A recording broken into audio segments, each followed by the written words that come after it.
Ada di sini bapak-bapak takut sama istri? Berhenti kau jadi laki-laki kalau takut sama istri. Apa mau takut? Nah kita setengah mati cari ikan uang. Saya seriusin Pak Menteri. Coba lihat Pak. Dari pagi kita keluar mikir untuk istri. Supaya dia bisa beli emas. Supaya dia bisa pakai kudung yang bagus. Supaya dia bisa pakai tas yang mewah. Supaya dia bisa pakai sepatu yang up to date. Semua kita pikir itu. Mana pernah istri kita mikirkan kita bagaimana supaya kita pakai berlian? Tidak pernah. Kita pikir itu Pak. Bukan cuma di dunia, sampai di akhirat. Makanya tidak masuk akal saya kalau ada suami takut sama istrinya. Mana mau takut? Semua kita tanggung dunia akhirat. Ya, di dunia kita tanggung AC-nya. Di dunia kita tanggung cicilan mobil. Di akhirat kita tanggung lagi dosa istri. Lalu dia kasih takut-takut kita. Pret! Bagaimana ceritanya?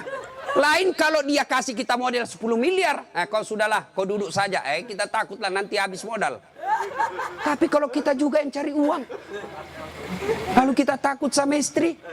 Tidak masuk akal saya.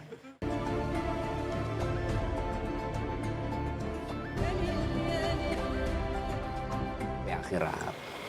Coba lihat anak-anak kita sekarang Pak. Nauzubillah min zalik. Sedih kita lihat anak-anak kita Pak.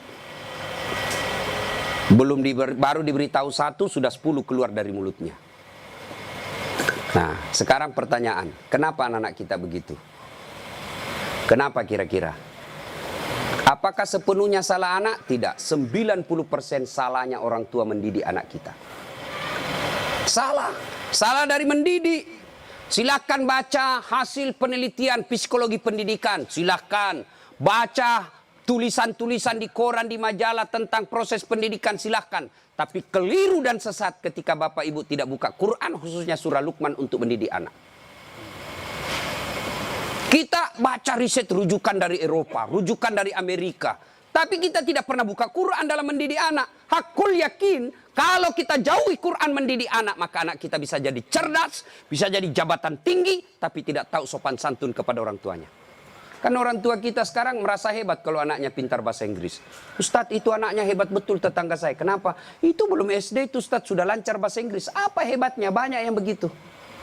Masa banyak Ustadz? Silakan bapak-bapak ke Inggris. Tanya Pak Menteri. Tanya Pak Menteri. Itu anak-anak di Inggris dari kecil dia bahasa Inggris Pak. Bener. Ayo. Meskipun dia lancar bahasa Korea, bahasa Inggris. Kalau berdoa dia pakai bahasa Inggris. Oh my God, please help me my mother. Pasti dia pakai bahasa Bugis juga kalau dia orang Bugis. Ya kan? Ngapain Pak? Maka didik anak kita Quran kembalinya. Satu kisah. Rasulullah ke suatu tempat. Dalam perjalanan ke tempat tersebut, Nabi melewati pemakaman. Nabi lalu bersabda, langkahkan kakimu dengan cepat ketika lewat pemakaman. Seluruh sahabat mempercepat langkahnya. Sampai Nabi di tujuan. Selesai urusan, balik lagi dengan rute yang sama. Lewat di pemakaman, seluruh sahabat melangkahkan kaki dengan cepat. Karena tadi diperintah cepat, tanpa perintah Nabi, percepat langkah. Nabi katakan, tidak usah, kau santai aja jalan. Ya Rasulullah, tadi pergi disuruh cepat, sekarang kau tidak. Kata Nabi, tadi itu andai kau diberi telinga seperti pendengaranku. Tadi itu waktu pergi disiksa orang dalam kubur. Saya tidak mau lama-lama mendengarnya. Tidak tega saya mendengar dia disiksa. Maka saya mau jauh supaya saya tidak dengar. Waktu pulang tidak lagi. Kenapa? Saya dengar berita dari Jibril. Allah perintahkan hentikan siksaanmu wahai penyiksa di kubur. Tidak mungkin saya siksa orang tuanya di kuburnya. Sementara anaknya di dunia lagi belajar mengaji membaca basmalah. Bismillahirrahmanirrahim. Baru kalimat basmalah dia baca anaknya. Allah sudah katakan berhenti kau siksa anaknya, orang tuanya. Nabi tidak mengatakan saya dengar anaknya kursus bahasa Inggris. Anaknya kursus aritmatika. Anaknya kursus komputer. Tidak. Tapi apa? Quran. Maka didik anak kita Quran. Ya Pak ya, itu dosa anak-anak yang masih sekolah. Kalau kita ini yang sudah punya istri, model durhakanya, nah seperti tadi, lebih takut sama istrinya daripada ibunya. Ada di sini bapak-bapak takut sama istri. Berhenti kau jadi laki-laki kalau takut sama istri. Apa mau takut? Nah kita setengah mati cari ikan uang. Saya seriusin Pak Menteri. lihat Pak, dari pagi kita keluar mikir untuk istri. Supaya dia bisa beli emas. Supaya dia bisa pakai kudung yang bagus. Supaya dia bisa pakai tas yang mewah. Supaya dia bisa pakai sepatu yang up to date. Semua kita pikir itu. Mana pernah istri kita mikirkan kita bagaimana supaya kita pakai berlian? Tidak pernah. Kita pikir itu Pak. Bukan cuma di dunia, sampai di akhirat. Makanya tidak masuk akal saya kalau ada suami takut sama istrinya. Mana mau takut? Semua kita tanggung dunia akhirat. Ya, di dunia kita tanggung AC-nya. Di dunia kita tanggung cicilan mobil. Di akhirat kita tanggung lagi dosa istri. Lalu dia kasih takut-takut kita. Pret! Bagaimana ceritanya? Lain kalau dia kasih kita modal 10 miliar. Kau sudahlah, kau duduk saja. Kita takutlah nanti habis modal. Tapi kalau kita juga yang cari uang. Lalu kita takut sama istri. Tidak masuk akal saya. Ya nggak Ustaz. Dia pecahkan piring. Kalau dia pecahkan satu, kasih pecah satu lusin. Kenapa? Piring boleh dibeli. Harga diri sebagai suami tidak boleh diinjak-injak istri. Takbir. Yang takbir pasti takut sama istrinya. Coba. Itu kan ada laki-laki dosa sama mertua, sama ibunya gara-gara takut sama istri. Contoh ya. Nih dapat bonus di kantor. Lalu suaminya berkata, "Ma, ini kan COVID lama kita tidak kunjungi bapak di kampung. Kita kunjung tentu bawa wabah buat ibu bapak kita. Sudahlah, ini bonus kita transfer aja. Mudah-mudahan ini bisa digunakan ibu. Beli makanan kesukaan. Dia menikmati akhir usia senja." Apa kata istrinya? "Apa? Ibumu terus. Kawin kok sama ibumu? Nih dongok. Mana orang bisa kawin sama ibu? Ada kan ibu ngomong begitu, beleng-beleng. Ini asli beleng-beleng. Mana bisa pilih kok, mamamu atau saya? Mana bisa dipilih antara ibu dengan istri? Ini pilihan yang tidak masuk di akal. Kalau saya istri saya bilang begitu, ceraikan saya. Sini kok, saya ajar kok bagaimana isi formulir penceraian. Benar Pak, jangan sampai bapak berdosa gara-gara takut sama istri. Hilang berkah hidup rumah tangga kalau ibu takut sama istri berbuat baik sama orang tua gara-gara takut sama istri. Mestinya istri yang baik. Dia sujud syukur ketika mertua anaknya. Kenapa? Berdoa, "Ya Allah, mudah-mudahan anakku juga seperti ini ketika saya sudah punya istri, masih mengingat saya." Tapi kalau dari kecil anak kita dipertontonkan tidak boleh berbuat baik sama mertua, maka begitu ibu nanti juga tua, dikasih masuk panti jompo sama anak mantunya. Si mau kok. Dengar ibu-ibu ya. Mestinya sujud syukur. Alhamdulillah saya punya suami perhatian betul sama mertua. Mudah-mudahan anak saya juga seperti ini. Ya Allah, terima kasih kau kirim orang tua ini. Gara-gara ini orang tua saya punya suami jadi menteri. Andai saja bukan suami ini, orang tua ini punya anak, mungkin suami saya pengangguran. Bersyukur dengan cara apa? Jangan halangi. Dan kita juga suami jangan bersebelah. Mertua juga kita adalah orang tua kita. Konsep Islam itu ada 3 orang tua. 1 ibu bapak, 2 mertua, 3 orang yang pernah mengajari ilmu. Itu orang tua kita. Maka yang baik, datang ibunya suami, istri yang kasih hadiah. Datang orang tuanya istri, suami yang kasih hadiah. Malah jangan sembunyi-sembunyi. Karena takut sama istri, masuk di dapur mamanya. Mak. Jangan dilihat istri saya, mati saya. Beleng-beleng. Ya? Takbir. Jangan sampai bapak menjadi anak durhaka hanya karena takut kepada istri. Itu camkan itu Pak. Maka saya bilang sama istri saya, boleh kau marah-marah sama saya. Ada rezeki dari saya, kau habisi duit, itu rezekimu. Boleh kau maki-maki saya kalau kau marah. Boleh kau lempar kepalaku, yang penting tidak dikena. Satu yang tidak boleh sedengar, jangan pernah kau sakiti perasaan ibu saya. Begitu sakit perasaan ibu saya, tidak ada mantan orang tua. Tapi istri, banyak namanya mantan istri. Nah itu harus tegas, ini prinsip buat kita anak. Nah ini golongan pertama yang menderita ketika sakaratil maut, anak yang durhaka kepada orang tuanya. Bagaimana dengan almarhum anak Pak Tony? Atau kita yang sudah meninggal orang tuanya? Ustadz, saya dulu anak durhaka Ustadz. Berapa sering saya kasih keluar air mata ibu saya Ustadz. Tapi saya sudah sadar, saya sudah hijrah sekarang. Tapi orang tua sudah ada kubur. Gimana cara berbuat baiknya? 1, doakan. Mendoakan orang tua tidak harus pakai bahasa Arab. Mendoakan orang tua bagi yang menikah ada 4 minimal kita minta. Ya Allah, ampuni dosanya. 2, terima amalnya. Ada amal tidak diterima? Ada. Amal-amal pilkada. Sumbang jilbab 10.000 supaya dicoblos. Nah, nanti ya Allah mana jilbabku 10.000 kata malaikat, bos pilkada jilbabmu. Ya, tidak sampai. Pun kalau ada amal orang tua kita seperti itu, dia pernah caleg, maka kita berdoa, ya Allah terima amalnya orang tuaku. Yang ketiga, lipat gandakan amalnya tersebut. Dan yang keempat, lapangkan alam kuburnya, jadikan kuburnya menjadi taman-taman surga. Lalu tutup dengan doa yang ada Al-Quran, Allahumma gfirli wali walidayya warhamhuma kama rabbayani saghira. Doakan. Yang kedua, cara berbuat baik kepada orang tua sebelum meninggal adalah bersedekah atas nama orang tua. Saudara-saudara sekalian, saya sebagai anak pertama, ini memang ada hak waris kita. Rumah ini kita 4 bersaudara, kita punya hak waris. Tapi inilah peninggalan Bapak yang beliau sejak jadi pegawai sampai pensiun mencicil rumah ini. Tidak elok rasanya begitu meninggal, beliau tidak menikmati rumah ini. Lebih baik rumah ini kita jual, kita belikan beliau jadikan masjid. Nah, setengah dari ini warisan barulah kita bagi. Bagaimana adik-adik? Setuju? Setuju, Kak. Nah, biasa kalau ada begini istri yang menghasut. Apa kek, kau kan anak pertama, masa kau mau diatur sama adikmu, dongo ini. Nah, itu biasa itu begitu. Jadi penghasut. Nah, bersedekah atas nama orang tua. Ada lagi yang berkata tidak sampai kalau sudah meninggal Ustaz. Mau bukti bahwa sedekah kepada orang meninggal sampai? Mau bukti? Mau Pak? Mau, saya kasih bukti. Gimana caranya? Bapak meninggal dulu, saya kirimkan sedekah. Sebab yang begini alam gaib Pak, tidak bisa diakali. Kalau Bapak tidak percaya sudah mati duluan deh, saya kirim Fatihah dengan binatang kurban.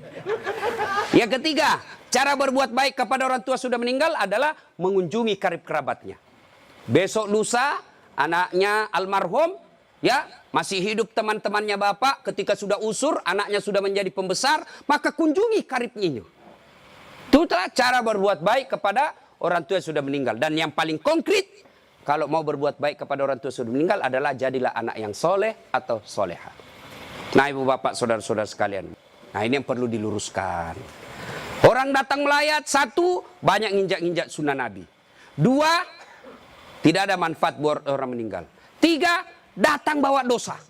Coba lihat prakteknya saya lihat ini. Kenapa saya bilang datang bawa dosa? Datanglah ibu-ibu gaul. Kudung hitam, baju hitam, rok hitam, kacamata hitam, payung hitam. Saya tanya, kenapa hitam-hitam? Dia bilang, Ustaz, selebriti. Tidak, sunnah itu putih-putih. Dosa enggak hitam-hitam? Tidak, tapi dicintai Allah dan Rasulnya kalau bapak ibu pakai putih-putih. 2, datang tambah-tambah dosa. Itu tadi sunnah Nabi. Yang kedua, datang tambah-tambah dosa. Kenapa tambah-tambah dosa? Datang cerita jelek aja orang Pak. Lewat 1, terutama ibu-ibu tuh. Mulai pintu dia lihat Pak, mulai dilihat dari ujung rambut sampai ujung kaki. Lewat si Kobi itu kata orang Bugis, si Kobi nih. Apa? Dia tidak cerita tapi mulutnya matanya sinis. Kenapa? Lipstiknya palsu. Kenapa kau tahu? Melengket di giginya. Sudah 1 dia gosip, lewat lagi 1. Tidak serasi kudunya sama roknya. Dia bilang iyo kayak umbul-umbul. Bahkan Ustadz pun digosipnya. Lewat Ustadz Dasar, itu juga bajunya yang di YouTube. Tadi saya lewat, ada saya dengar, itu juga bajunya yang di YouTube itu Pak Ustadz. Kenapa? Saya pakai baju kau yang sibuk. Nah, itu gosip. Maka ibu majelis taklim saya di Makassar, saya anjurkan. Ibu datang melayat, 1, ada wudhu. 2, bawa Quran minimal surah Yasin. 3, begitu datang, ibu baca Yasin bareng-bareng. Tidak bisa baca Yasin bareng-bareng, itu majelis taklim yang baik. Ketua majelis taklimnya, saudara-saudara sekalian, mari kita baca Yasin bareng-bareng, saya pimpin. Itu majelis taklim yang manfaat. Bukan ngurus baju seragam. Apalagi memanfaatkan pilkada. Pak, anggota majelis taklim saya 300 Pak. Tapi aman Pak, tapi minta tolong seragam Pak ya.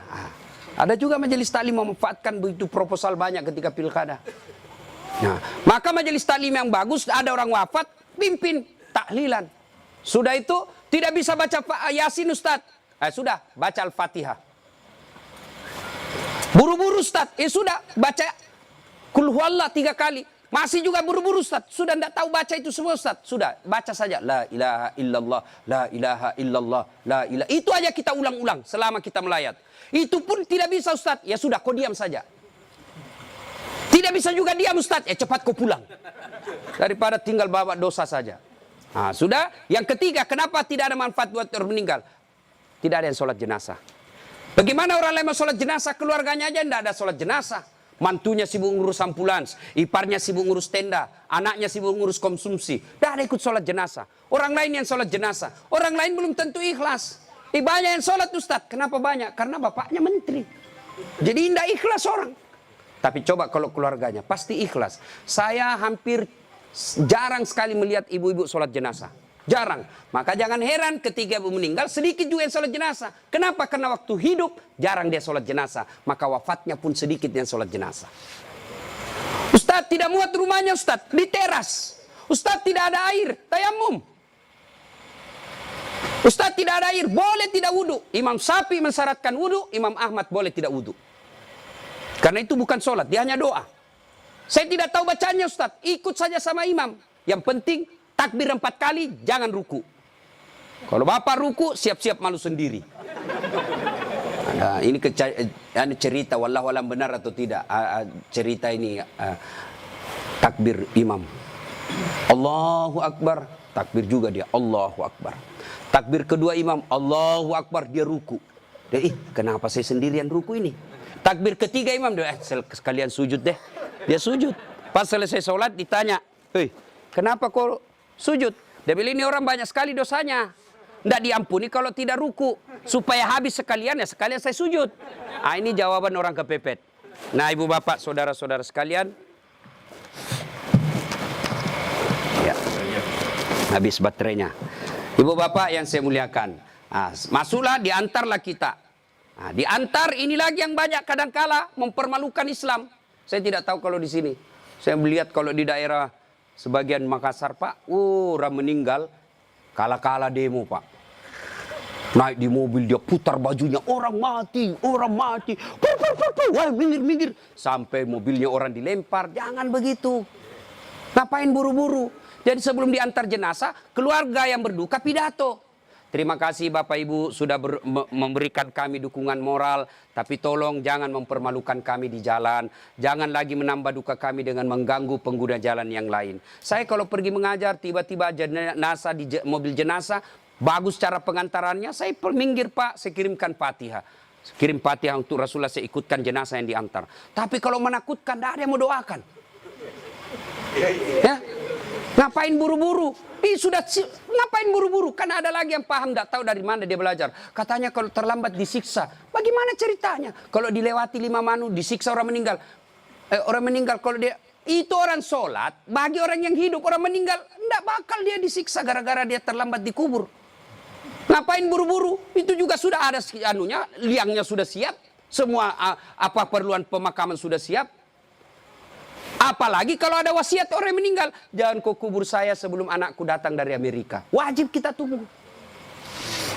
Itu wasiat. Ada 7 kewajiban orang hidup terhadap orang mati. 1 diantaranya wasiat. Kecuali wasiatnya bertentangan agama atau melanggar mengandung mudarat. Misal, jangan pernah kau kuburkan saya di tempat kopi.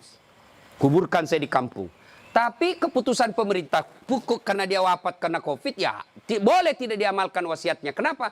Karena dia mengandung mudarat. Atau dia bilang kuburkan saya di kampung.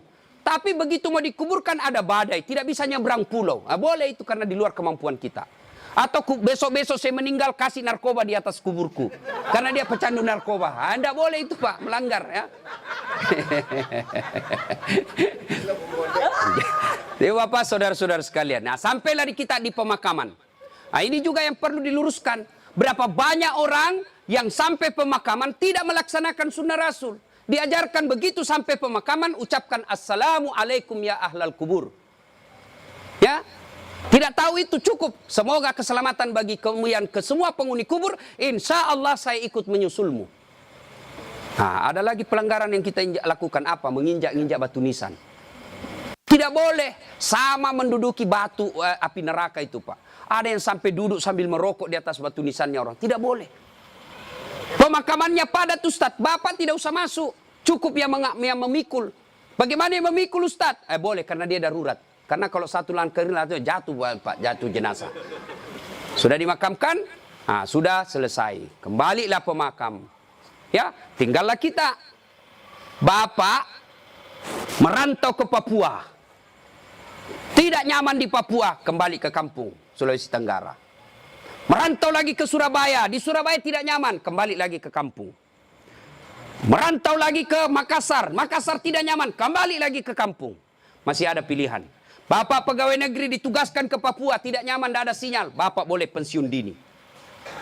Tidak disenang saya sama menteri saya, boleh Bapak pensiun dini, tidak ada masalah. Tapi begitu Bapak masuk kubur, senang tidak senang, tinggal kau di situ, tidak boleh kau keluar lagi. Siapa orang yang tersiksa di dalam kubur?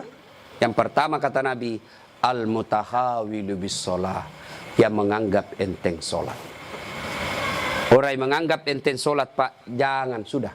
Sholat itu di akhirat nanti barcode. Bapak beli elektronik kan sekarang pakai barcode, ya kan? Bapak begitu setor jualan, berarti ini boleh bawa. Di akhirat kalau Bapak di barcode, bagus sholatnya. Tidurkan dia kata Nabi seperti tidurnya tidur pengantin baru. Tapi di barcode, hilang, redup-redup. Ini macet. Ini sholat Jumat, hari Jumat saja. Paling terlambat datang, paling cepat pulang. Orang khotbah dia tidur. Begitu bangun, aliran apa yang tidak ada khotbahnya? Bukan aliran apa, kau yang tidur beleng. Mana? Percaya Pak, orang yang tidak ada sholat demi Allah. Bapak tidak puasa, masih boleh disebut Islam. Bapak tidak haji, masih boleh disebut Islam. Bapak tidak bayar zakat, masih disebut Islam. Tapi tidak sholat, Imam Syafi'i menghukuminya, disuruh bertobat dan dia tidak mau, boleh dihukum mati. Itu kalau Imam Syafi'i. Disuruh sholat dan dia tidak mau. Disuruh bertobat dia tidak mau, kata Imam Syafi'i, boleh dia dihukum mati. Begitu pentingnya sholat. Ketika Allah perintah puasa, ayat saja turun. Allah perintah haji, ayat saja turun. Allah perintah zakat, ayat saja turun. Allah perintah sholat, tidak boleh ayat turun. Rasulullah dijemput oleh 4 malaikat menghadap kepada Allah. Kenapa ini perintah penting? Diberikan perintah sholat. Pak Menteri, ada himbauan kepada seluruh kepala daerah se-Indonesia, hanya berupa himbauan cukup WhatsApp dalam grup. Tapi kalau itu berupa SK yang penting, Gubernur datang kantor menteri. Kenapa? Ini penting. Tidak boleh kau di WhatsApp. Sholat demikian pentingnya, sehingga Nabi harus diundang menghadap. Itulah disebut Isra dan Mi'raj. Bapak kerja jadi Grab, jadi menteri. Munafik kalau Bapak katakan, bukan untuk dunia saya. Bohong. Kita bekerja apapun profesi kita untuk memperbaiki dunia. Lalu siapa yang punya dunia? Allah Subhanahu wa ta'ala. Artinya, mustahil dunia dalam genggaman kalau yang punya dunia Bapak jauhi. Saya kasih contoh. Saya akrab dengan Pak Menteri. Saya datang ke Jakarta. Pak Menteri, saya mau jalan-jalan Jakarta ini, tapi tidak ada mobilku Pak Menteri. Kata Pak Menteri, aman terkendali Ustadz. Pak Menteri telepon ajudan. Ajudan, siap Pak Menteri. Itu ada Ustadz Dasat, kau jemput dia. Nanti dikena lagi kita di ceramah. Kau jemput dia. Kasih mobil yang bagus, kasih pengawalan, jangan lupa kasih pembeli pulsa. 1 jam kemudian datang ajudan. Tapi Pak Ustadz, kiriman Pak Menteri. Aman, selesai masalah saya di Jakarta. Kenapa? Saya akrab sama Pak Menteri. Anda dari Makassar tidak pernah ketemu, tidak pernah silaturahmi, tidak pernah didengar namanya, tidak pernah lihat. Assalamualaikum Pak Menteri. Boleh pinjam mobilnya? Siapa ditelepon Pak Menteri?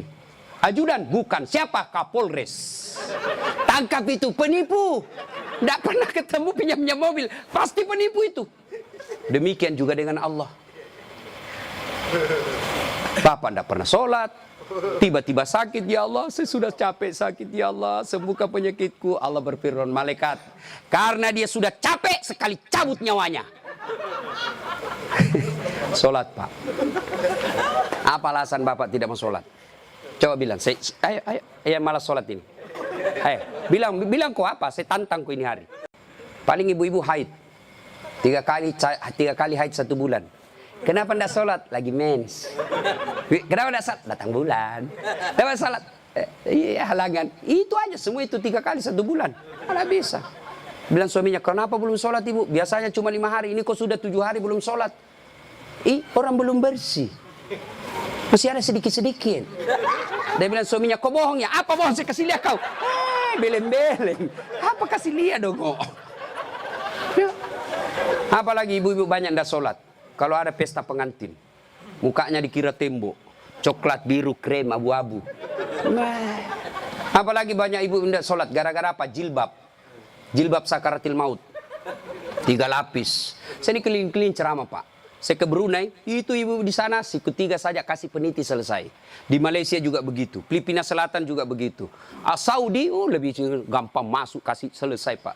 Di sini la haula wala quwata illa billah. Bingung saya bisa lihat, dia pengantin gimana caranya dipakai ini ya. 3 lapis Pak, ada miring-miring sedikit. Nah, ada cipin-cipin ini, ada kayak pohon di belakang. Begitu dia bilang suaminya, Bu, kau pergi sholat. Sadar kok Pak, saya sadar, saya suruh kau sholat, bis sholat. Kau ndak lihat ini Pak, 1 jam dipakai ini jilbab. Dongo. Gara-gara jilbab ndak sholat, beleng-beleng. Ya nggak tahu Bu, saya suruh sini sholat Pak. Adik-adik, saya bisa cerita seperti ini karena saya alami. Percayalah Pak, mustahil Allah sengsarakan hidupnya orang baik sholatnya. Tuhan apa yang sengsarakan hidupnya orang baik sholatnya? Udahlah Pak, Bapak mau dekat sama Pak Menteri, ndak usah cari muka sama Menteri. Muka Bapak sudah bagus. Ada juga siapa? Ya, cemen lu men. Kerja aja yang baik. Selebihnya sholat, minta kepada Allah. Kecil buat Allah jadi menteri. Kecil buat Allah dapat proyek, kecil. Jangankan yang tidak masuk, yang masuk akal. Tidak masuk akal Allah kasih. Masuk akal ndak manusia dibakar hidup-hidup bisa hidup? Masuk akal ndak? Nggak masuk akal, tapi kalau Allah mau, Ibrahim alaihissalam dibakar keluar kedinginan. Masuk akal nggak perempuan hamil tidak pernah disentuh laki-laki?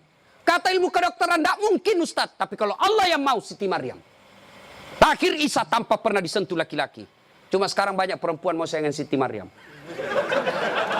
Ada suaminya ada nanya, beleng-beleng. Coba. Coba. Subhanallah. Banyak kejadian tidak masuk akal tapi terjadi. Masuk akal enggak orang bisa hidup dalam perut ikan? Ada pernah masuk perut ikan? Kalau saya ikan masuk dalam perutku.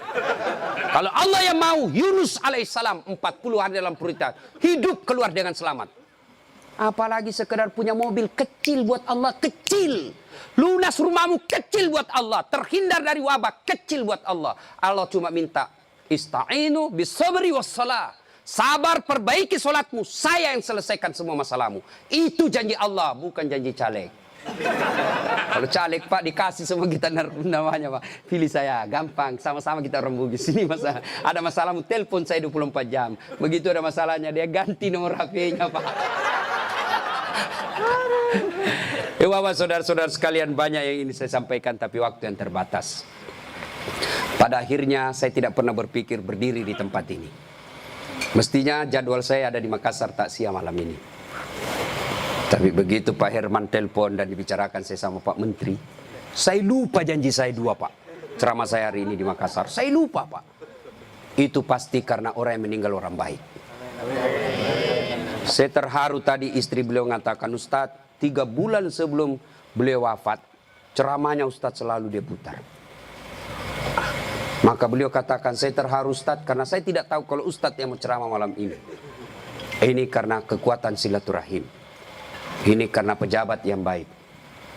Ya. Banyak-banyak pejabat saya kenal Pak, kalau temannya meninggal paling kirim bunga. Ini alhamdulillah hadir memberikan dukungan dan mendatangkan Ustadz Dasat. Maju Pak Eko. Alhamdulillah ya.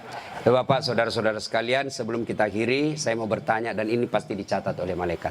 Apakah Bapak Ibu bersaksi bahwa almarhum orang baik? Kalau ada dosa dan kesalahan dimaafkan? Catat ya malaikat, inilah menjadi amal kebaikan buat almarhum. Banyak yang ingin saya sampaikan tapi waktu yang sangat terbatas. Untuk ingin mendengarkan ceramah saya lagi, gampang, silahkan buka channel YouTube saya, Dasat Latif. Jangan lupa like and share. Atau di Instagram @latif 1212. Terima kasih. Sebagai kesimpulan, kullu nafsin sa'ikatil maut. Semua yang hidup pasti akan mati. Al mautu babun. Mati adalah pintu yang setiap kita pasti melewatinya. Karenanya yang jadi masalah sesungguhnya bukan mati itu. Yang jadi masalah adalah sudah siapkah kita menghadapi kematian itu. Dan apa bekal sebaik-baik dalam menghadapi kematian? Satu diantaranya takwa. Dan takwa itu operasionalnya, wujud nyatanya. Birrul walidain, berbuat baik kepada kedua orang tua. Dan peliharalah sholat dengan sebaik-baiknya. Demikian, lebih dan kurangnya mohon dimaafkan. Nun wal kalam ya misturun. Billahi fisabilil haq. Sebelum kita akhiri, mari kita kirimkan suratul Fatihah kepada Rasulullah Muhammad SAW. Khasiat dan keutamanya kita ikhlaskan untuk almarhum Bapak Tony Effendi bin Muslim Effendi. Ila hadratin Nabi Mustafa Muhammad SAW. Summa hususil ruhil almarhum Tony Effendi bin Muslim Effendi. Al-Fatihah.